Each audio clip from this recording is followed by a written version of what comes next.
Ya, sobat RH sekalian, Ahok marah-marah ya. Sebenarnya yang marah itu bukan marah itu ya, memang gaya bicaranya begitu. Soal korupsi di Pertamina ya. Katanya kalau macam-macam buka saja semua rekaman percakapan dan lain sebagainya. Sebenarnya kita bicara tentang teori yang mengenai tanggung jawab BJR ya.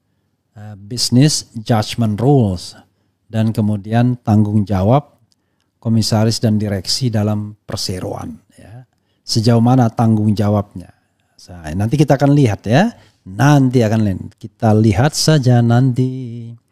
Ini anak perusahaan Pertamina, tapi jangan lupa anak perusahaan diawasi oleh induk perusahaan diawasi oleh komisaris, jajaran komisaris ya. Jadi tidak boleh enak-enak juga komisaris ya. Gaji dan pendapatan besar 1 miliar per bulan kalau dirata, pro rata lebih mungkin. Karena bisa jadi tantiemnya belasan miliar setiap bulan. Jadi kalau dirata-rata dengan honor yang didapatkan ya, seorang komisaris Pertamina bisa mendapatkan 1 miliar sebulan. Gimana orang hebat Ahok ya, masih berani bersuara ya. Saya punya teman, waduh pokoknya seperti ayam yang sedang bertelur, diam saja dia memeremin telurnya ya, nggak pernah lagi berbicara di publik. Tadi 10 tahun hampir menjadi komisaris di Pertamina. Ya 10 tahun mungkin lebih dari 100 miliar sudah diberikan Pertamina untuk sang komisaris ya. Oke, sobat daerah sekalian, coba kita lihat ya. Coba kita lihat beritanya soal marah-marahnya Ahok ini ya. Oke. Jika diperiksa Kejagung, Ahok akan bongkar isi rekaman rapat Pertamina ke publik ya. Oke. Ex-komisaris utama PT Pertamina Basuki Cahayapurnama Ahok mengaku siap diperiksa oleh Kejaksaan Agung dalam kurung Kejagung dalam kasus dugaan korupsi tata kelola minyak mentah dan produk kilang PT Pertamina Subholding dan kontraktor kontrak kerjasama KKS 2018-2023. Saya siap dipanggil Kejagung, saya senang membantu dan saya senang kalau di sidang itu semua rekaman rapat itu diputar secara terbuka. Biar seluruh rakyat Indonesia mendengarkan apa yang terjadi di Pertamina, kata Ahok dalam keterangan yang diterima di Jakarta. Meski siap diperiksa oleh Kejagung, Ahok menyebut dirinya tak tahu menahu perihal bahan bakar minyak BBM jenis Pertamax dicampur dengan Pertalite karena hal tersebut sudah begitu teknis. Agar kasus ini semakin terang benderang, politikus PDIP ini meminta agar BPK dapat menyelidiki laporan keuangan Pertamina, terutama keuntungan yang diraih pada tahun 2024. Tolong penyidik BPK cek Pertamina, rame-rame cek laporan Pertamina, keuntungan 2024 itu berapa, dan dicek procurement pengadaannya selama 2024 itu berapa miliar dolar. Karena dalam RKAP dan RUPS yang sudah ditandatangani menteri itu harus hemat 46%, ungkap dia. Dia juga meminta Kejagung meminta data dari PPATK terkait uang kontraktor Pertamina mengalir ke pihak mana saja. Adapun yang diperiksa adalah harta kekayaan para pejabat di Pertamina, Kementerian ESDM dan SKK Migas. Pejabat di Kementerian BUMN juga dong. Kalau mau lebih tegas lagi, cek dia ada hubungan tanah, sertifikat, bukan sertifikat ya, sertifikat pakai P, apartemen yang ada hubungannya dengan pejabat Pertamina, pejabat di ESDM, SKK Migas ataupun ada oknum BPK. Oknum manapun hartanya sesuai enggak dapat dari mana tandasnya. Setuju Hok. Sebelumnya diberitakan Kejaksaan Agung Kejagung tak menutup peluang memeriksa ex-komisaris utama PT Pertamina Basuki Cahayapurnama Ahok dalam kasus dugaan korupsi tata kelola minyak mentah dan produk kilang PT Pertamina Subholding dan kontraktor kontrak kerjasama KKS 2018-2023. Jadi siapapun yang terlibat dalam perkara ini baik berdasarkan keterangan saksi maupun berdasarkan dokumen atau alat bukti yang lain pasti akan kita panggil untuk dimintai keterangan siapapun, kata Direktur Penyidikan Jaksa Agung Muda Tindak Pidana Khusus Jampitsus Abdul Qohar di Jakarta Kamis ya. asal usul uang Zarup Ricard gimana ini? Ya, yang sempat dihebohkan ya. Asal tahu saja Ahok menjabat sebagai komisaris utama Pertamina sejak 22 November 2019 berdasarkan keputusan Menteri BUMN nomor SK 282. Ia kemudian mengundurkan diri pada tahun 2024 dengan alasan ingin mendukung salah satu pasangan calon dalam pemilihan presiden 2024. Keren ya, udah bener itu. Tapi 5 tahun juga lumayan loh, 5 tahun ya. Bangsa-bangsa 50 miliar dapat lah ya. Hingga kini Kejagung telah menetapkan 9 tersangka dalam skandal korupsi tersebut.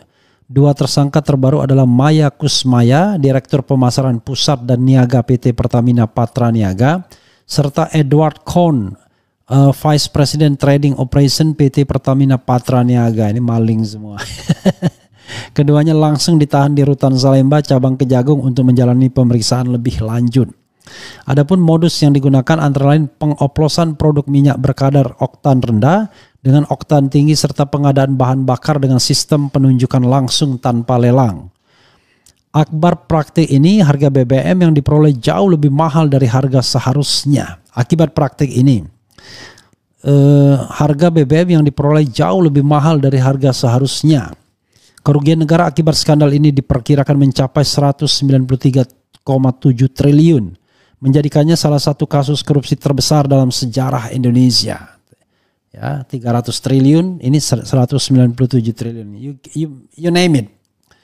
Kalau kita akumulasikan ya, dengan 2 ini saja 500 triliun hampir. 500 triliun itu 1/6 dari APBN Indonesia. Allahu Akbar. Kejagung telah mengungkap adanya kesepakatan ilegal dalam pengadaan minyak mentah yang merugikan negara dalam jumlah fantastis. Selain itu, Maya Kusmaya dan Edward Kohn, 7 tersangka lainnya adalah, selain Maya Kusmaya dan Edward Kohn, 7 tersangka lainnya adalah Rifa Siahaan, Direktur Utama PT Pertamina Patra Niaga, Sani Dinar Saifuddin, Direktur Optimasi Feedstock dan Produk, Yoki Firnandi, Direktur Utama PT Pertamina International Shipping, 4. Agus Purwono, Vice President Feedstock Management Kilang Pertamina Internasional. 5. Muhammad Keri Andrianto, Beneficial Owner PT Navigator Katulistiwa. Ini yang Riza ya. Dimas Werhaspati, Komisaris PT Navigator Katulistiwa. 7. Gading Ramadan Judo, Komisaris PT Jenggala Maritim. Ya, sahabat era sekalian, itu ya soal Ahok ya. Tapi coba kita lihat ya. Ya pertama-tama saya mengucapkan selamat menunaikan ibadah puasa 1446 Hijriah. Mohon maaf lahir dan batin. Ini mungkin ditampilkan thumbnail saya, belum dapat ya. Ditampilkan ucapan selamat saya belum ya? Belum dapat ya. Itu ya sobat era sekalian. Dan yang kedua, saya tetap menawarkan siapa tahu mau umroh bareng. Ini tinggal 11 kursi dari 80. Jadi paling tidak insya Allah 69 orang. Kalau untuk bintang 5 dipastikan ya. Kalau saya bilang pasti itu artinya dengan seizin Allah ya, tetap insya Allah ya. Mudah-mudahan kita bisa pergi bareng-bareng ya sobat era sekalian di Ramadan ini. Bintang 5 dan bintang 3 juga masih ada ya. Tapi 2 bus bintang 5, 1 bus bintang 3. Karena ini sudah di book jadi tetap pasti jalan ya. Insya Allah ya. Oke sobat RH sekalian, mengenai kasus korupsi ini begini. Pertama adalah apakah ini korupsi jaringan yang hanya kecil saja? Ya, tapi apakah ini korupsi yang memang sudah akut mengakar di Pertamina, yang tata niaganya pernah dibongkar oleh almarhum Faisal Basri ketika ditunjuk sebagai tim ad hoc di bawah Menteri ESDM Sudirman Said. This is the question sesungguhnya. Oke. Kalau ini cuma melibatkan orang-orang tertentu yang saat ini menjadi tersangka, rasanya terlalu naif ya. Karena ini adalah big corruption. Kalau big corruption itu biasanya uangnya nih mohon maaf mengalir sampai jauh. Bisa di ranah legislatif, bisa di ranah eksekutif, dan bukan tidak mungkin di ranah penegak hukum juga. Sekali lagi cek Zarub Rikar. Apakah benar uangnya cuma 920 miliar? Itu satu. Oke, ya. Kita tentu berterima kasih dengan Kejaksaan Agung yang sudah mau membuka kasus ini. Tapi jangan sampai kemudian kasus ini sekedar menyasar orang tertentu tetapi melindungi orang-orang lain yang mendapatkan manfaat dari korupsi besar ini. Jadi beneficial owner itu tidak hanya orang seperti putranya Riza Khalid ya, tetapi bisa jadi ada beneficial lainnya. Ya, penerima manfaat lainnya. Oke, itu satu sisi. Sisi yang lain, kedua saya senang Ahok ya, selalu berterus terang, selalu berani menantang, menunjukkan bahwa it could be possible Ahok clear. Jadi tidak terima setoran apapun. Kebangetan kalau diterima setoran, nggak mungkin lah. Rasanya ya, kalau saya masih percaya dalam konteks ini, Ahok mengerjakan tugasnya. Tapi jangan lupa, dia di sarang penyamun yang so long time, you name it. Banyak sekali skandal di Pertamina dan anak perusahaannya. Itu kan satu ekosistem. Tidak bisa kita katakan, wah ini korupsi hanya di anak perusahaan. Itu satu ekosistem. Karena yang namanya Pertamina cuma holding saja, manajemen saja, akhirnya tidak melaksanakan kegiatan sendiri. Karena semuanya dilakukan oleh subholding atau anak perusahaan. Itu satu. Yang kedua ya. Jadi saya senang kalau Ahok mau blak-blakan. Dan berani nggak Kejaksaan Agung blak-blakan. Itu persoalannya. Saya meragukan jangan-jangan lebih takut Kejaksaan Agung atau kejaksaan ketimbang Ahok. Ya kan dalam banyak hal. Waduh, boleh kita, tapi kita sudah ada batasi boundary seperti dalam kasus pagar laut atau PIK. Yang kena kepala desa kohort saja. Rasanya nggak mungkin. Tiba-tiba dia siap membayar 48 miliar. Itu it doesn't make sense. Oke. Nah, ketiga ya, yang menurut saya juga perlu kita lihat ya, perlu kita cermati adalah kenapa kasus ini dibuka atau terbuka. Apakah ini penyelidikan dan penyidikan independen dari Kejaksaan Agung, ataukah ini pesanan dari istana? Dalam tanda kutip. Pesanan dari istana ini begini, tidak selalu bermakna negatif ya. Bisa juga bermakna positif. Kenapa?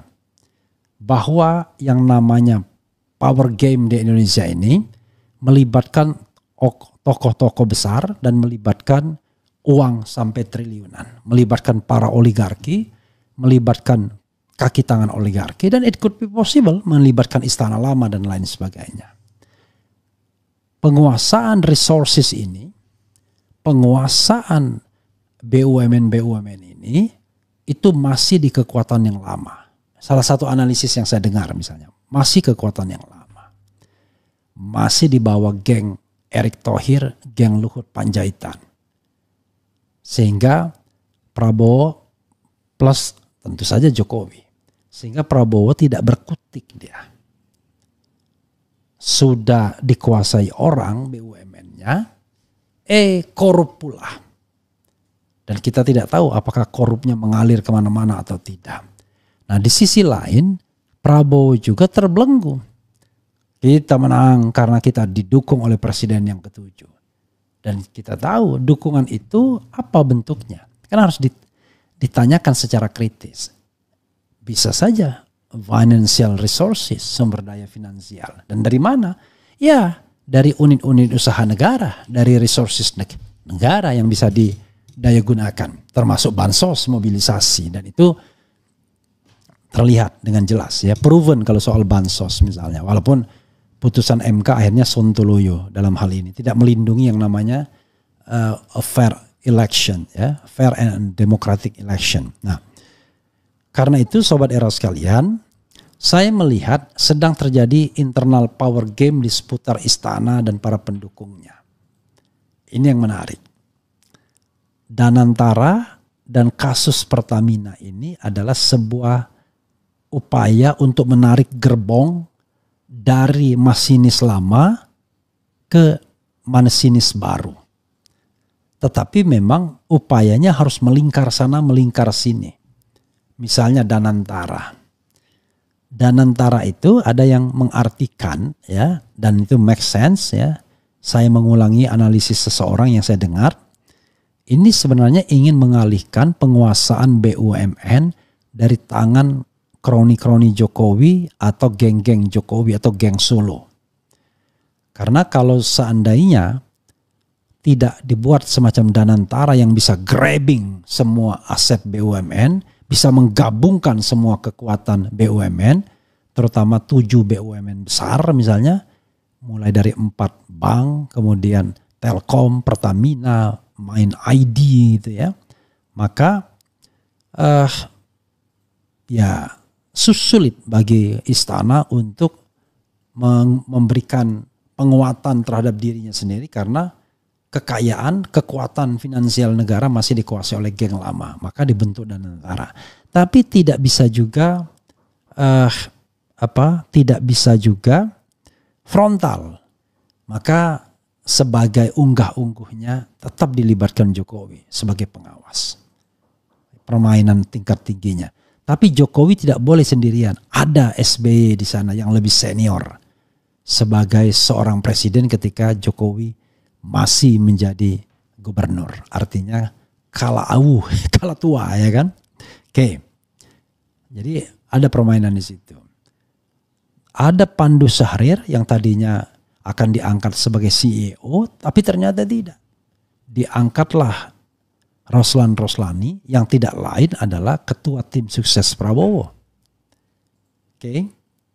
Lalu di situ ada Erick Thohir. Tetapi fungsinya berbeda sebagai pengawas atau penasihat. Jadi intinya Sobat Era sekalian, penguasaan Danantara itu di Prabowo Subianto sebagai presiden karena nama dia yang tercantum yang paling atas. Jadi ini sendiri sudah power game ya, bagaimana menarik gerbong ke masinis yang baru. Nah, tetapi apakah masinis yang baru nanti amanah atau tidak? Menjamin tidak menggunakan Danantara ini untuk pemenangan politik di 2029 kita akan lihat. Yang saya katakan ini bukan mendukung atau tidak, tapi menganalisis adanya gejala seperti itu. Lalu bagaimana dengan praktik-praktik curang ya di BUMN, terutama BUMN besar termasuk Pertamina ya dengan segala subholding dan anak perusahaannya. Ini dibuka pula, ceger ya, melalui Kejaksaan Agung yang terlihat sekarang dalam tanda kutip tunduk kepada pemerintahan Prabowo. Memang Kejaksaan Agung dalam kasus Tom Lembong misalnya terlihat seperti memenuhi pesanan geng Solo. Tapi dalam kasus migas ini kita akan lihat sesungguhnya siapa yang memesan. Apakah Kejaksaan Agung fully under Prabowo kontrol ataukah masih di dalam kontrol jaringan lama. Nah itu menarik juga. Kalau kita lihat misalnya siapa sosok Jaksa Agungnya, saya surprise karena banyak disebut kasus ya. Ada soal KTP ganda, pernikahan dan lain sebagainya. Kemudian bahkan ada artis yang menyebut uang dan lain sebagainya. Tetapi dia tetap bertahan sebagai Jaksa Agung. Saya tidak tahu, mungkin untuk menghindari permintaan Surya Paloh terhadap jabatan Jaksa Agung yang pernah sangat bermanfaat dalam tanda kutip bagi Nasdem untuk menarik-narik kepala-kepala daerah ke dalam kubu Nasdem. Ya, sehingga Nasdem kemudian meningkat perolehan kursinya. Jadi sahabat daerah sekalian, luar biasa ya di negeri ini kalau kita menganalisisnya ya. Bagaimana kasus-kasus besar. Karena nggak mungkin kasus ini soliter. Kasus ini berdiri sendiri, tidak mengait sana, tidak mengait sini. Dan bisa jadi munculnya kasus ini juga kemudian untuk menghilangkan kasus sebelumnya. Soal pagar laut, soal PIK dan lain sebagainya dan lain sebagainya. Nanti pada suatu masa ya, kita akan mencatat secara benar siapa penjahat, siapa pendekar atau hero atau pahlawan di negeri ini. Kita sekarang masih meraba-raba. Ya, siapa penjahat, siapa pendekar atau pahlawan di negeri ini baru akan kita catat, kita ketahui beberapa tahun kemudian. Saat ini terlihat masih ada power game yang luar biasa, rebutan pengaruh, dan bagaimana menggeser gerbong lama ke dalam gerbong baru.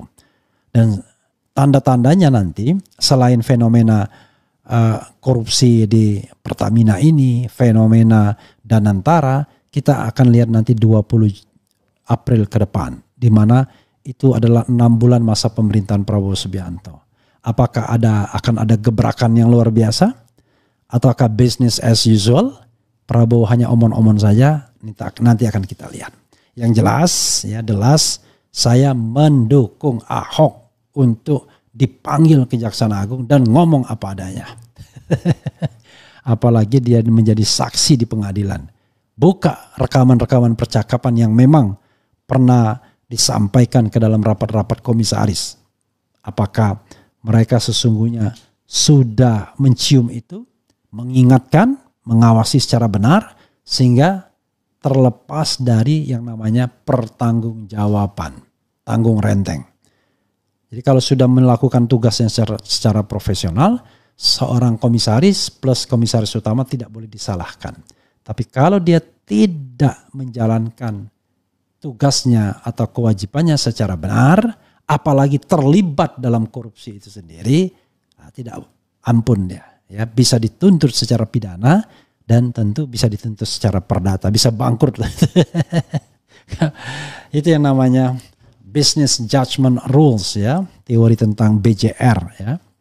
Jadi kalau dia memang betul-betul menjalankan business judgment rule dengan baik, maka dia akan terlepas melakukan kewajibannya secara baik, secara benar, maka dia akan terlepas dari pertanggungjawaban bersama atau tanggung renteng itu.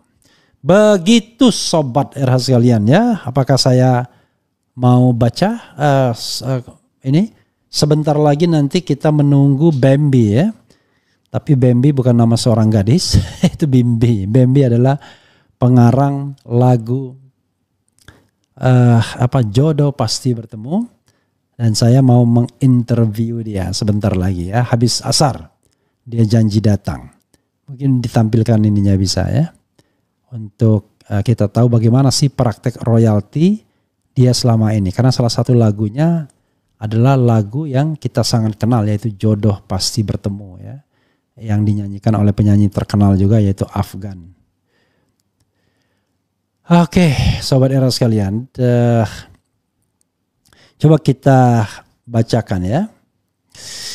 Ahok bangkit kali ini tidak main-main membasmi koruptor dan mengadili OV. Ahok komisaris Pertamina sejak 2019 sampai 2024. Tak lakukan apapun untuk mencegah korupsi. Dia bagian dari pelaku korupsi BBM. Besok-besok Ahok bakal diperiksa Kejagung tuh. Percaya Ahok sampai mundur dari jabatan komisaris Pertamina, nggak nunggu lama langsung lapor ke Kejagung ya. Kemudian kalau marah-marah apalagi sampai ngancam, kemungkinan besar Pak Ahok terlibat juga kah? I don't know exactly, mana saya tahu.